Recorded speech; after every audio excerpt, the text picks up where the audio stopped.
खमंग अळवडी होई तर ती अशी करूक होई. पाना घेऊन स्वच्छ धुवून ना लाटण्यान चेपटून घेऊक होई. एका ताटल्यात घेतलंय बेसन, चवीपुरता मीठ, लाल तिखट, मिरी पूड, आला लसूण पेस्ट, गुळाचा जरा पाणी आणि चिंचेचो कोळ सगळा व्यवस्थित मिक्स करून असा घनसर करून ना त्या उलट्या बाजून पानाक लावून घेऊ होया.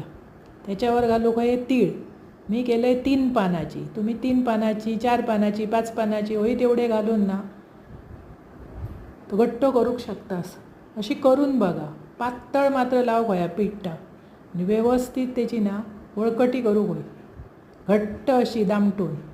त्याच्यानंतर ती कुकरात जाळी ठेवून त्याच्यावर ताटली ठेवून उकडून काढूक होई आणि नंतर शॅलो फ्राय करायची. अशी करा आणि बघा, एकदम खुसखुशीत आणि खमंग चविष्ट पण लागली, कारण आला लसूण पेस्ट घातल्यामुळे त्याला भारी चव येईल. अशी करा, खावा. आवडल्यास चॅनल सबस्क्राईब करा.